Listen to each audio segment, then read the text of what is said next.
Buenas tardes y bienvenidos a la entrevista del día aquí en Lancelot Televisión. Hoy vamos a hablar de ajedrez. Siempre lo he dicho y también a mi invitado, que no sé mucho de ajedrez. Es más bien, ni me gustan mucho las partidas de ajedrez, pero me gustan las historias de ajedrez. Hoy no vamos a hablar de una historia de ajedrez. Hoy vamos a hablar de un libro. ¿Cómo aprendo y enseño ajedrez? Vamos a hablar con su autor, con Raiko Cancio, que entre otras cosas, como lanzaratoño que es, y lo estamos hablando, no existen muchas publicaciones de métodos de cómo enseñar ajedrez. Él tiene una dilatada carrera, primero como jugador y segundo también como entrenador, voy a decir como profesor, ¿no? A muchos niños le ha enseñado y a lo largo de esos años iba viendo de qué manera se podía mejorar la enseñanza y lo ha plasmado en este libro que ya diremos cómo lo pueden adquirir. Sin más dilación pasamos a hablar con Raiko Cancio. Raiko, ¿qué tal? ¿Cómo estás? Muy buenas, Andrés, ¿qué tal? Bien, aquí Muy ya bien. está entonces calentito. Calentito, calentito. Sí, ¿no? La verdad que luego vamos a hablar de lo que está diciendo, cómo se puede adquirir y demás, porque está recién salido. Pero la primera pregunta es ¿por qué? ¿Por qué este libro? ¿Qué enseña este libro? Uy, que se me lía. Bueno, como tú ya has adelantado, el libro es un libro de ajedrez para enseñar partiendo de cero a un jugador que quiera empezar de cero. Y es verdad que tiene dos partes. En la primera se toca, digamos, nombres de piezas, tablero y cómo se mueven y su manejo. Y en la segunda parte, pues ya nos metemos con mates elementales y algún golpe táctico que nos van a ayudar a ganar algunas partidas. Sí, ¿no? Es un poco. Vale, yo te pregunto, porque, por ejemplo, para alguien, claro, te iba a decir, entiendo que es para niños también, parte importante para niños, porque es el primer contacto, ¿no? Sí, pero no solo para niños. No solo, de hecho, en el libro se nombra también a los padres de esos niños. Eso. Son muchos, estos son muchos los casos. Muchos padres van a ver a sus hijos jugar y no saben lo que están haciendo. No pasan otros deportes, no pasan balonmano, no pasan fútbol, que hay que meter una pelota en una portería. Y se ve, el gol se ve y se aplaude. En ajedrez no pasa eso. Entonces muchos padres y madres pues se pegan horas, que hay torneos que duran 4 y 5 horas en la misma tarde, y no son capaces de saber lo que está pasando en los tableros. Yo animo a esos padres a que adquieran un ejemplar y lo disfrutan en casa con su hijo y van a disfrutar muchísimo más de los torneos de ajedrez que van a ver. La verdad que sí. Eso estoy seguro. El libro, está condensado porque es ligero. Esto casi en 1 o 2 sesiones se lee bien, ¿no? Yo me preocupé un poco de eso, que no fuera un tostón engorroso, claro. Porque asusta. Nosotros cuando tenemos un libro en nuestras manos, si es un tostón, a veces nos llega a asustar, y más si se trata de ajedrez. Sí. Yo podría haber estado escribiendo muchas más horas y darle muchas más páginas, pero seguramente eso lo haremos en un segundo libro, en un futuro. En un principio te preguntaba el otro día para los informativos que si había sido un producto del confinamiento, pero me dices que no, que esto ha sido una larga trayectoria como profesor y que ya ibas escribiendo. Sí, yo hacía fichas para los niños. Cuando yo estaba en activo como monitor, por mi trabajo tuve que dejar de dar las clases y yo iba haciendo esas fichas, pues yo qué sé, cómo se mueve el rey, por ejemplo. Los niños se la llevaban a casa, yo le metía un gráfico con sus flechas, tal cual está en el libro, y un poco de escrito. Pues me daba cuenta que funcionaba bastante bien. Porque ¿qué pasa? Los niños a lo mejor están en casa y no me tienen a mí. En la clase me tienen y pueden consultarme dudas, pero en las casas no. Se llevaban esas fichas y avanzaban.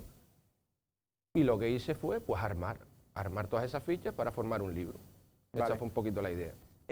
¿Cuál es la dificultad que se puede encontrar un monitor o un padre que quiera enseñar a un hijo? ¿Qué es difícil de enseñar en el ajedrez? ¿Dónde se choca la gente a lo mejor más? Claro, yo creo que como todo hay que tener un poquito de paciencia para la enseñanza. Un bastante, quizás un bastante. Y en el ajedrez pasa mucho, no solo le pasa a padres, le pasa a monitores, me pasó a mí en mis inicios, que queremos enseñar demasiado rápido y es complicado el juego. Claro. En mis inicios, por ejemplo, yo las primeras clases empezaba a enseñar a mover todas las piezas y después a jugar. ¿Qué pasa? Que los niños se liaban. Yo hablo de niños porque siempre di clases a niños. Si algún día me tocara dar clases a adultos, estaría encantado también, pero siempre di a niños. Entonces le explicaba todas las piezas y se liaban cuando llegaba la partida. Profe, ¿cómo era esto? Profe, mira lo que me está haciendo. Entonces a raíz de eso cambié el sistema, que de hecho en el libro se plasma la forma de enseñar en mis últimos años. ¿Y por qué? ¿En qué sentido? ¿Qué hacías? ¿Explicabas la pieza y ya jugabas con ese movimiento de una pieza? Correcto, correcto. Y aparte eran mucho más amenas. Yo enseñaba primeramente el tablero, hay que conocerlo, las 64 casillas, y luego se ponían piezas, todas las piezas, y se nombraban, y se enseñaba a colocarlas. Automáticamente quitaba todas las piezas y cogía un peón y enseñaba a mover ese peón. Sobre la marcha quedaban los niños jugando partidas con los 8 peones. Por poner un ejemplo, el primero que llega con un peón al final, gana. 5 o 6 partidas, ya los niños están en contacto con las piezas, ven el tablero, tocan las piezas, aprenden a comer. Que a veces en los inicios, pues los niños comen y ponen la pieza donde no va cuando quitaron la otra, pues ya iban cogiendo soltura. Luego metemos el rey, más partidas con rey y peones. Y así sucesivamente. Cuando lo haces de esa manera, o por lo menos cuando yo lo hacía de esa manera, y llegas a la parte de jaque y jaque mate, que es un concepto complicado de aprender, los niños en cuestión de minutos lo absorben, porque ya tienen adquirido todos unos conocimientos previos. La verdad que les sí. van a ayudar. Lo decía, no sé si lo decía en la introducción, pero hablando contigo antes de empezar, no es habitual. ¿Existen publicaciones en Lanzarote o en Canarias como esta en la que se enseñe a jugar? Puede haber, no sé si publicaciones de ajedrez, pero métodos como este. Que yo tenga entendido, si me equivoco, que me perdone el que lo haya hecho. Creo que tengo fuentes bastante fiables.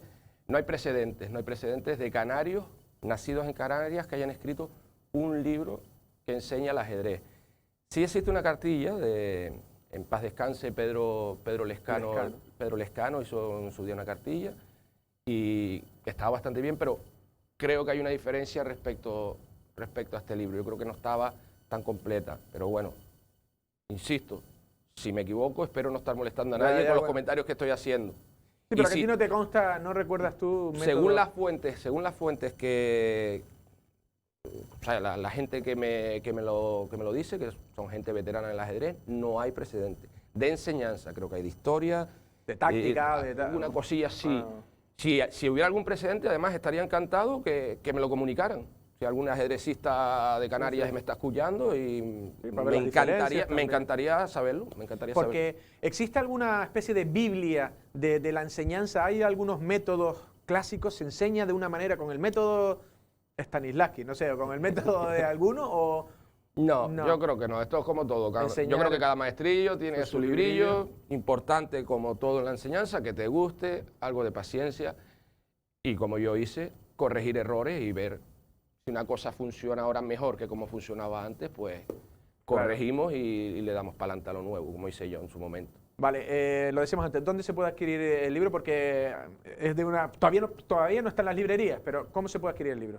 Sí, de momento la primera edición he decidido no ponerlo en librería porque me gustaría ver el impacto de manera directa. Lo estoy distribuyendo yo ahora mismo. Es verdad que muchos de los solicitantes son jugadores de ajedrez que ya me conocen o monitores de ajedrez que ya me conocen y sería eso, a través mía la primera edición y en cuestión de un mes y medio, que creo que va a llegar una segunda edición, pues ya estará en muchísimas librerías de la isla, incluso de Canarias. A través mía, a través de mi teléfono o mi correo electrónico, que... Si lo quieres dar... Si lo puedo dar... Porque tú me dices, no, es que yo me dedico, ¿no?, al mundo comercial, también, la gente me conoce, pero claro... También es eso, porque yo tengo una empresa que, entre otras cosas, se dedica a vender libros, entre otras cosas, libros de texto, libros de lectura, material escolar, informática en general, tintas de impresora, imprenta y demás. Entonces, si me permites, doy mi teléfono para si alguna persona lo quiere comprar, sería 659-787057. Y mi correo electrónico, que es muy fácil porque es mi nombre y mi apellido, raicocancio@hotmail.com. Vale. Mi teléfono y mi correo están muy distribuidos por toda la isla de Lanzarote por las profesiones que he tenido. La empresa actual que tengo y en el mundillo del ajedrez, todo el mundo en el mundo del ajedrez de Lanzarote te lo tiene. Perdona. Sí. Mira, el compañero Fran lo ha apuntado también para la gente que te esté viendo ahora que lo pueda apuntar. Se agradece. De todas maneras, también decir que esta entrevista se va a subir a YouTube y a nuestras páginas web, es decir, que tú puedes volver a clicar, volver a parar y la gente podrá apuntarlo perfectamente. Y si no, que se pongan en contacto con nosotros. Con ustedes también. Mi teléfono, y aparte, que que cualquier persona se lo va a dar, porque yo siempre autorizo que se dé mi número de teléfono a cualquier sí. persona que lo necesite. Luego también, no sé si un potencial público puede ser también los clubes de ajedrez o lugares donde se enseñen, o me decías que también incluso ayuntamientos con talleres, ¿no? Podría Sí. ser. Correcto, de hecho, el tema de los clubes, pues, con este tema del COVID se está complicando un poco la cosa. Pero sí es verdad que alguno de ellos se va a hacer con algunas unidades. Ayuntamientos, por suerte, ya están demandando. 2 ayuntamientos de la isla uno de ellos efectuó su pedido, confirmado, y el otro está en análisis, pero creo, según me ha comentado el concejal, quiere tener el libro en su ayuntamiento para repartir en los diferentes centros del municipio, ya sea bibliotecas, colegios, institutos, y todo eso se hace la repartición a través del ayuntamiento. Bueno, pues Aparte de que para mí siempre es un gusto, porque yo en mis épocas de monitor pues trabajé prácticamente para todos los ayuntamientos de la isla de Lanzarote, incluso para el Cabildo, y colegios privados, también trabajé para muchos colegios privados, que también sería una buena idea colocarlos para esos alumnos que están estudiando colegios privados, que muchos de ellos están impartiendo ajedrez. Y quieren iniciarse, pues ya lo sabe la gente. ¿Cómo te metiste tú en el ajedrez? ¿Cómo? Bueno, mis inicios primero, pues 7, 8 años en casa, pues a través de mi padre, pues enseñamos las piezas, y yo llevaba mis partiditas en casa, o a veces con algún amigo fuera, pero a un nivel muy elemental, correcto. Curiosamente, al paso de los años, un buen amigo que tenemos en común, además, Javier Betancor, un gran amigo, que le mando un abrazo desde aquí, sí. Me inicia. Pues Javier era un encantado del baloncesto, tuvo un problemilla físico durante un verano y buscó otra alternativa de pasar el tiempo.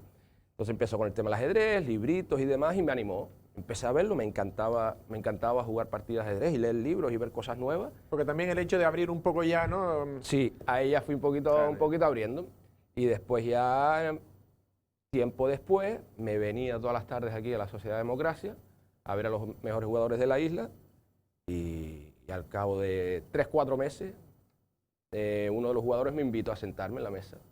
Yo todas las tardes me quedaba mirando sus partidas, disfrutaba mirando. Mira, ¿sí? si me gustaba tanto que yo disfrutaba solo mirando. ¿Y cuánto duraba una partida de esa? Bueno, a lo mejor te echabas un rato ahí. No, ahí se jugaba, era curioso, en esa época eran partidas rápidas. Bueno, normalmente en cafeterías y demás, pues suelen ser partidas a 5 minutos y pierde, sale. Hay varios jugadores fuera y el que va ganando sigue sentado. Cuando se dice a 5 minutos es que tú tienes 5 minutos y el otro tiene 5. Y el otro 5. Bueno, aprovecho para comentar, te comento, en el ajedrez hay 2 formas de ganar, o por jaque mate o por caída de tiempo. Si te cae el tiempo, por mucha mejor posición que tengas, pierdes igual. Sí, por eso luego las imágenes aquellas, por ejemplo, de Karpov y Kasparov que corrían, que se las pelaban, sí, ¿no? hay algunas imágenes. El otro día estuve viendo una en YouTube, no me acuerdo qué partida fue. Yo creo que fue Karpov Kasparov. Y como en 30, 35 segundos se hace una cantidad de jugadas y todas dentro de... apuraban, pero después se daban cuenta que tenían que correr, ¿no? Sí. Pues veías esas partidas y ya te invitaron a jugar. Sí, bueno, que le mando también un saludo a Carmelo Pérez, que fue una persona que me ayudó mucho en el tema del ajedrez. ¿Qué edad tenías tú? Yo tenía cuando eso 13 o 14. Yo ¿Y él ya era un adulto? Sí, ya tenía más o menos 13 o 14 años, yo creo que eran 13. Y claro, él era mayor. Sí, un gran jugador de aquí de la isla, un gran jugador local. Y claro, él me decía, dice, que te veo todas las tardes mirando, tú tienes que saber. Siéntate, no, pero es que yo no tengo ese nivel que tienen ustedes, claro. No. ¿Y le ganaste? Da lo mismo. No, en esa etapa no. Me costó después un tiempo ganarle, pero bueno, después ya vinieron otro tipo de metas y ya después sí hubo alguna victoria sobre esos buenos jugadores locales. Sí, ¿no? No sé, te iba a preguntar, partidas que recordaras, partidas buenas contra duros rivales, no sé si jugaste alguna vez alguna simultánea contra algún campeón. Más que partidas, yo tengo buenos recuerdos de algunos campeonatos en los que participé. Hubo un año muy bueno para mí en ajedrez, en el cual salió todo, digamos, todo seguido. Ese año, a través de Carmelo Pérez, que nombraba antes, fui a jugar los campeonatos escolares de Canarias. Quedé segundo en la clasificación, pero a efectos primero, porque el campeón era un jugador invitado que venía de Bosnia, hijo de Bojan Kurajica. Yo no sé si tú llegaste a entrevistar a Kurajica, estaba aquí en la isla muchas veces. Y y a efectos de la clasificación no entraba. Entonces quedé segundo en ese campeonato, pero como si fuera primero de los Juegos Escolares de Canarias. Claro. Y el bosnio era bosnio, o sea que... Sí, por eso, o sea, por eso. No, No podía participar en los Juegos Canarios. Pero bueno, que de ello hice unas tablas contra él en una partida que nos enfrentamos. Ese año, o el año siguiente, creo que fue el año siguiente, dio la casualidad que se celebró en Canarias una olimpiada cadete de niños. Yo fui partícipe también de esa olimpiada y a su vez en esa olimpiada participé en un récord Guinness de la época, que fue una simultánea en la calle Triana, en la cual participaron casi 4.000 personas. Es que eso era un espectáculo. El otro día vi en Facebook una foto de esas del pasado y se veían esas mesas, pero que recorrían, no se veía el final de casi... Sí, claro, tú imagínate, en este caso, casi 4.000 personas jugando, más simultaneadores, más gente viendo, la calle Triana, eso era un espectáculo. Un espectáculo, sí. La verdad que sí. Y quizás hayan sido, bueno, también le tengo que unir, lógicamente, el año que fui campeón de Lanzarote absoluto. Lógicamente también... Sí, ahí es un momento que... no es fácil ser campeón. En Lanzarote hay muy buenos jugadores y también es un campeonato del cual guardo muy buen recuerdo. Mi pregunta es, estás hablando en edades cadetes, es decir, a mí yo me recuerdo cuando yo no jugaba al ajedrez, pero recuerdo que tener que estudiar era un suplicio. O sea, cuando un niño tiene esa edad, ¿cómo hacen los niños que tienes que tener una especial concentración, dedicándole tanto tiempo a una cosa tan estática? Claro, el tema tienes que partir de que te guste. Si no te gusta, pues primero probarlo, porque también es verdad que mucha gente descarta, ay, el ajedrez, ese juego aburrido, a mí no me gusta. Si no lo has probado, no puedes juzgarlo. Una vez lo pruebas, si te gusta, lo vas a estudiar con mucho gusto, valga la redundancia. Claro. Creo que igual que todo, el inglés. Hay niños que los metes en una academia y les encanta y están esperando al día siguiente de clases de inglés para volver, y hay otros que no. Las matemáticas, las ramificaciones en los estudios cuando avanzamos, hay gente que tira más por las letras, hay gente que tira más por... Pero luego a mí me han chivado que luego jugabas bien al fútbol, o sea que lo compaginabas con el fútbol. Sí. O sea que es compatible, a veces eso, como dicen los americanos, los nerds, que parecen los del ajedrez con las gafas de pasta verde, ¿no? Luego... Es muy compatible y la ventaja del ajedrez es que entrenas de manera individual y a tu horario, nadie te espera. En los deportes colectivos... Ni tú esperas a nadie. Eso es, claro, en los deportes colectivos, a la hora de entrenar, a la hora de jugar, pues, bueno, que hoy en día con internet es fácil, te metes en cualquier plataforma y juegas. El fútbol es colectivo y tiene unos horarios. Yo sí lo compatibilizaba porque me iba a mis entrenamientos con orientación marítima, el equipo en el que jugaba, y cuando no había entrenamiento ni partido, podía jugar el ajedrez. Sí es verdad que después llegó una época, por ahí se nombra que, sobre todo los viernes, se reunía mucha gente en la Democracia, era un día bueno, ya jugadores, los mejores de la isla, entonces ya en esa época yo había avanzado un poquito más, digamos, ya ganaba alguna partida y demás. Y sí es verdad que falté algún entrenamiento, sobre todo los viernes, para quedarme a jugar al ajedrez. ¿Qué decías? ¿Que te ponías mal? Sí, le pido disculpas a la gente a la que le mentí, pero así lo hacía. Y mando un saludo para toda la gente de la orientación marítima, por supuesto. Claro que sí. Ya casi estamos terminando, pero quería hacer una pequeña, porque yo he entrevistado a campeones, a jugadores, pero esto es más como un profesor también. Ahora estamos hablando de tu faceta como jugador, pero también esto es como un profesor. Entonces, yo te voy a hacer un reto y en poco tiempo, en un minutito, me tienes que especificar por piezas. ¿Cuál es la grandeza de cada una de las piezas? Empezamos por el peón, el que supuestamente parece más débil.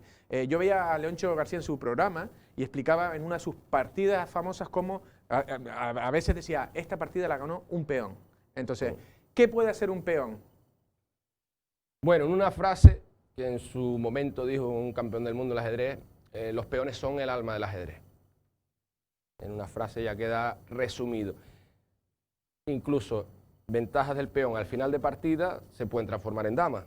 Al principio es muy difícil, pero al final de partida que pudiera darse el caso que un peón llegue al final del tablero, se transforma en dama y ya deja de ser un peón para ser una dama. Que la dama a su vez es la pieza más valiosa de las computables, porque el rey no se computa. Claro. porque luego hablaremos de eso. Luego hablaremos de él. Alfil y el caballo, ahí siempre se decía como que en las puntuaciones casi que valen lo mismo alfil y caballo. Sin embargo, son piezas completamente diferentes. ¿Cuáles son las diferencias? No las diferencias de movimiento, más o menos, que la gente yo creo que lo entiende, Sí. pero ¿con cuál te quedarías tú? ¿O qué es mejor para qué? ¿O si hay jugadores que uno juegan, hay un tipo de jugador que el que juega más con el alfil que con el caballo, o viceversa? Sí, bueno, lo normal, en condiciones normales, teniendo en cuenta que en el ajedrez siempre hay excepciones, como en toda la vida, en condiciones normales el caballo se hace más fuerte en posiciones cerradas. Hay muchos peones, el caballo salta. Se hace más fuerte ahí. En posiciones abiertas, por lo general, el alfil es más fuerte. Claro, tiene el recorrido más largo, ¿verdad? El caballo, a su vez, es pieza muy importante para los golpes tácticos. La táctica en ajedrez. En mi libro, en la parte final, se habla de golpes tácticos. Los golpes tácticos son situaciones un poco raras que se nos escapan a la vista muchas veces en un tablero. Como En el barullo, sí, como, ese tipo de jaque doble sí, que hace el caballo. eso, un ese. jaque doble que dice, uy, y al contrario, ¿y esto qué es? ¿Qué acaba de hacer? No es normal. Una jugada que no es normal, no entra dentro de la línea estratégica normal, pero que se convierte en ganadora.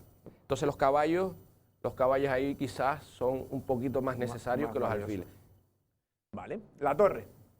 ¿Qué La particularidad? torre principalmente en finales de partida.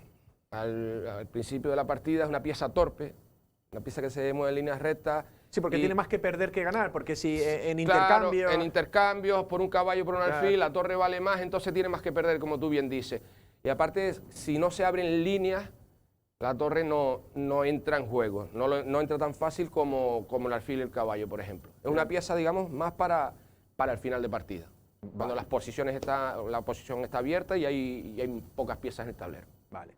Iba a decirte la reina, pero antes me corregiste muy educadamente, pero dijiste, es la dama. Es la dama. Dama. Eso, entonces, ya aprendí hoy algo. Ya aprendí algo Muy de bien, ajedrez. muy bien. Se dice la dama y me explicabas porque también a la hora de... Que no se confunda la R con la R de rey. Efectivamente, a la hora de anotarla, De anotar. en las partidas, pues anotamos la pieza que movemos y si las dos empiezan por R, pues las confundiríamos.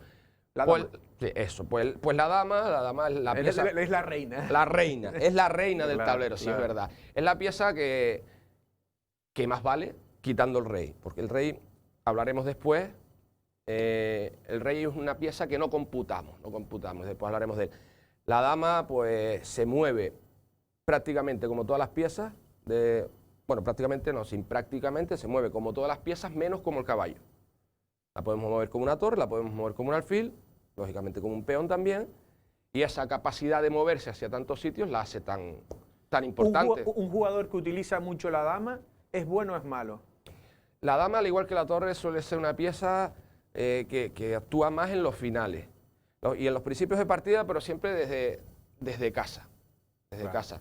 Posiciones la tenemos que mandar en algunas posiciones de ataque, pero no es recomendable, de hecho no es recomendable, en el libro se habla también, mover con mucha frecuencia una misma pieza. Siempre es más recomendable que todas las piezas estén jugando, que todas las piezas estén en partida. Se comete con frecuencia el error de los iniciados en ajedrez, que te cogen a lo mejor un caballo y salta para aquí, salta para allá, hasta que lo pierden y después muevo otra. No es la estrategia normal de ajedrez. Lo normal en ajedrez es Vas armando ahí. eso, armar una estructura en la cual todas las piezas colaboren, se protegen entre ellas y colaboran. Si hay un ataque, que colaboren varias. Con una sola pieza atacar al contrario es muy Sí, complicado. que la reina tiene que ser como un complemento. Eso es. El rey está diciendo que no computa y te entiendo, porque por un lado tiene un movimiento muy corto, pero por otro lado, como decían en Busca de Bobby Fischer, cuando le preguntaba el profesor, Ben Kingsley, el actor calvo, le decía al niño, ¿tú quién eres? Y el niño no decía, dice, tú eres el rey. Entiendo que es hasta que tu vida es el rey. Por eso no quieres decir no computa, pero lo es todo, ¿no? Lo es todo. El rey lo es todo. Es lo que hay que proteger. Claro, es la pieza a la que tenemos que proteger y es una pieza que no ataca. No ataca, entre comillas. En los finales de partida, muchos de ellos, es una pieza muy, muy importante de ataque. Hay muchos finales de partida, sobre todo en los finales en los que solo hay peones y reyes. El rey es pieza fundamental de ataque en ese tipo de posiciones. Pero bueno, tampoco creo que sea ahora el momento para hablar de eso. Lo normal es que el rey sea una pieza que tengamos que proteger, ¿vale? porque si la perdemos, entre comillas, si nos dan jaque mate, digamos, perdemos la partida. Y el jaque mate se le da al rey. Es la pieza a la que se le da jaque mate. Es la única pieza que obligatoriamente tiene que estar en el tablero, tanto de blancas como de negras. El resto de las piezas pueden no estar. De hecho, hay partidas que finalizan rey contra rey. Son las dos únicas piezas que tienen que estar obligatoriamente en un tablero de ajedrez. Raiko, no hemos ido mucho tiempo, pero me estaba gustando, me estaba gustando. Hombre, todos los días tengo una clase gratuita de ajedrez en este caso. Ha sido un gusto, Andrés. Pues Raiko, muchas gracias y nada, en la medida de lo posible, a ver si este libro pues se vende todo lo que se puede. Ya has explicado, ya la gente lo podrá ver, te pasaremos el enlace, o el enlace estará en YouTube, lo puedes mover todo lo que tú quieras y a ver si conseguimos que también la gente aprenda más ajedrez. Esperemos que sí y que pierdan ese miedo, que no es tan aburrido, se los digo yo, que no es tan aburrido como se ve desde fuera. La verdad que sí. Pues venga, Raiko, muchas gracias. Muy amable, Andrés, gracias. Gracias a ti. Bueno, ya han visto cómo aprendo y enseño ajedrez de Raiko Cancio, una publicación realizada 100% en Lanzarote y con un método hecho en Lanzarote. Raiko, a lo largo de esos 20 y pico años creo que ha estado enseñando, pues ha sacado su propio método, una forma de enseñar, y me llamaba la atención eso de que no solo para niños que empiezan y adultos también, sino también para padres que acompañan a esos hijos y que también se involucren un poco en esa nueva afición que le está surgiendo a su hijo y que también sepa un poco, como dice, en partidas largas ahí y viviendo y que sepa también lo que está haciendo su hijo. Además, el ajedrez es una gran práctica, una actividad que trabaja sobre todo los músculos del cerebro que ya bastante se necesita en estos días. Nosotros sin más nos despedimos, pasen una feliz tarde.